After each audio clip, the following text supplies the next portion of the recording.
कर्नाटक विधानसभा चुनाव के लिए बीजेपी उम्मीदवारों की घोषणा कब, जाने क्या है रणनीति।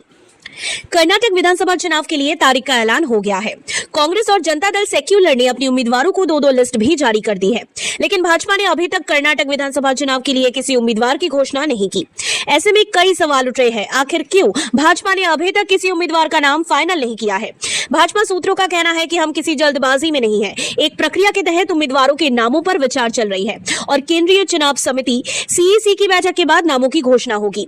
भाजपा सूत्रों ने बताया है कि कर्नाटक में प्रत्याशियों के नाम तय करने में कोई देरी नहीं हो रही है।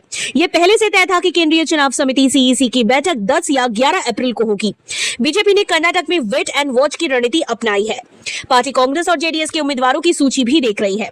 उन्होंने बताया कि उम्मीदवारों को अंतिम रूप देने के लिए भाजपा बेहद गंभीरता से विचार कर रही है। कई पहलुओं पर गौर किया जा रहा है। प्रत्येक निर्वाचन क्षेत्र में आंतरिक सर्वेक्षण, आंतरिक चुनाव और जनमत सर्वेक्षण किए गए हैं। प्रत्येक विधानसभा क्षेत्र में स्थानीय नेताओं से 3 सर्वश्रेष्ठ उम्मीदवारों को वोट देने के लिए कहा गया।